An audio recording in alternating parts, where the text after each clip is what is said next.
कभी सोचा है कि एक इतना बड़ा साम्राज्य जो कभी मुगलों को टक्कर देता था, आखिर खुद ही कैसे तबाह हो गया? चलिए, आज हम मराठा साम्राज्य की इसी दुखद कहानी की परतें खोलेंगे। इसका जवाब सच कहूं तो एक बहुत ही चौंकाने वाली कहानी है। ये कहानी है अपनों की गद्दारी की, बड़ी बड़ी गलतियों की और धोखे की। और सबसे बड़ी बात यह है कि ये तबाही अंग्रेजों के आने से बहुत पहले ही शुरू हो चुकी थी। देखिए, मराठा साम्राज्य का पतन सिर्फ मैदाने जंग में हारने से नहीं हुआ। नहीं, ये तो एक ऐसी बीमारी की तरह था, एक दीमक की तरह, जो साम्राज्य को अंदर ही अंदर से खोखला कर रही थी। तो चलिए इस कहानी को शुरू से समझते हैं। सबसे पहले ये जानना जरूरी है कि मराठे आखिर थे कितने ताकतवर जब उनका सूरज बुलंदी पर था। अपने पीक पर मराठा साम्राज्य सोचिए, उत्तर में सिंधु नदी से लेकर दक्षिण तक फैला हुआ था। उन्होंने उस वक्त के अजीम मुगल साम्राज्य को घुटनों पर ला दिया था। पूरे 27 साल एक लंबी जंग के बाद मराठों ने मुगलों को हटाकर सब कॉन्टिनेंट की सबसे बड़ी ताकत बनने का खिताब हासिल कर लिया था। लेकिन उनके इस इनविंसिबिलिटी का, मतलब कभी ना हारने का जो एक ऑरा था, वो टूटने वाला था। साल था 1761, जगह थी पानीपत, और ये वो दिन था जिसने उनकी किस्मत हमेशा के लिए बदल दी। सामने था अफगान हमलावर अहमद शाह अब्दाली, और मराठा सेना एक बहुत ही खतरनाक जाल में फंस चुकी थी। उनकी सप्लाई लाइंस, यानी उन तक पहुंचने वाला रसद पानी, सब काट दिया गया था और चारों तरफ से दुश्मन ने उन्हें घेर लिया था। 1 लाख, कम से कम 1 लाख मराठा सैनिक और उनके साथ आए लोग मारे गए। नतीजा एक भयानक कत्ले आम था। यह 18वीं सदी के इतिहास का सबसे काला दिन साबित हुआ। तो सबसे जरूरी बात यहाँ समझने की ये है कि हाँ, साम्राज्य इस झटके से उभर गया, खत्म नहीं हुआ, लेकिन इस तबाहकुन हार ने उसकी नींव में ऐसी गहरी दरारें डाल दी थी जो कभी भर नहीं पाई।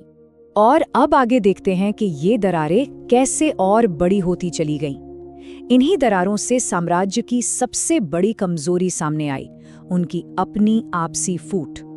देखिए, मराठा साम्राज्य असल में कभी एक देश जैसा नहीं था। ये एक कन्फेडरेसी थी, मतलब अलग अलग सेमी इंडिपेंडेंट राज्यों का एक ढीला ढाला सा गठबंधन। सिंधिया, होलकर, गायकवाड़, भोंसले, ये सब आते थे पेशवा के अंडर। लेकिन इनकी आपसी दुश्मनी इतनी ज्यादा थी कि अक्सर भयंकर सिविल वॉर्स यानी गृह युद्ध छिड़ जाते थे। और ये लीडरशिप में गिरावट को बिल्कुल साफ दिखाता है। एक तरफ थे शिवाजी, बाजीराव वन, महादजी सिंधिया जैसे दूर की सोचने वाले काबिल लीडर्स, और दूसरी तरफ आए बाजीराव टू और दौलतराव सिंधिया जैसे नाकाबिल और सिर्फ अपने बारे में सोचने वाले लोग, जिन्होंने साम्राज्य बनाया और जिन्होंने उसे बर्बाद किया। फर्क साफ है। यहाँ तक कि ब्रिटिश ऑब्जर्वर्स ने भी ये नोट किया था। एक ब्रिटिश रेजिडेंट C.W. मैलेट ने लिखा, घरेलू कलह के बीज मराठा सिस्टम में गहराई से बोए गए हैं।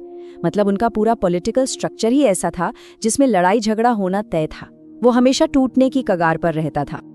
और फिर हुआ सबसे बड़ा विश्वासघात। साल 1802 में पेशवा बाजीराव द्वितीय ने अपने ही सरदारों से बचने के लिए अंग्रेजों के साथ बेसिन की संधि कर ली।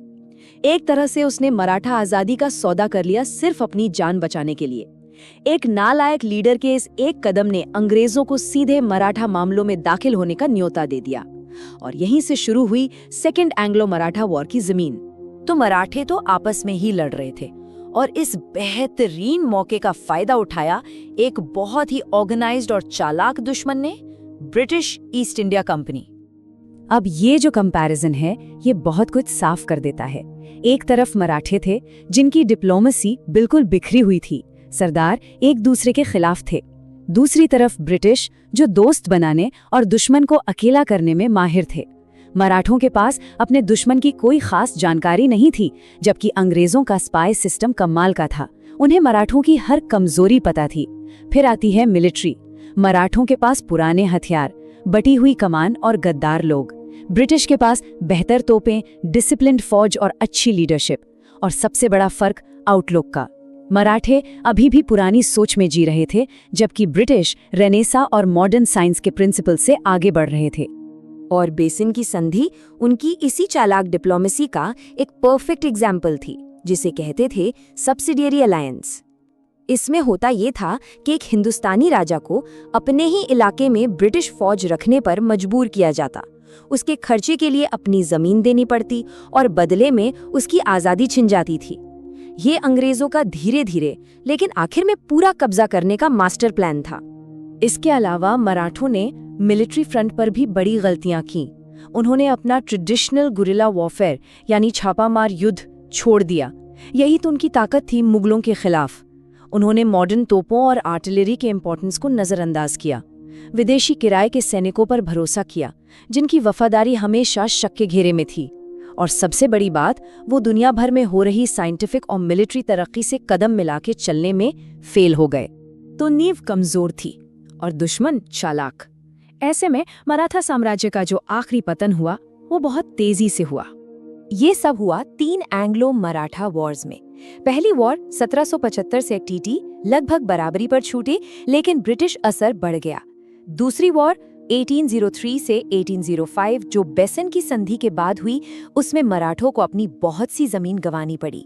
और आखिर में तीसरी वॉर 1817-18 में मराठा संघ को पूरी तरह से हरा दिया गया और खत्म कर दिया गया।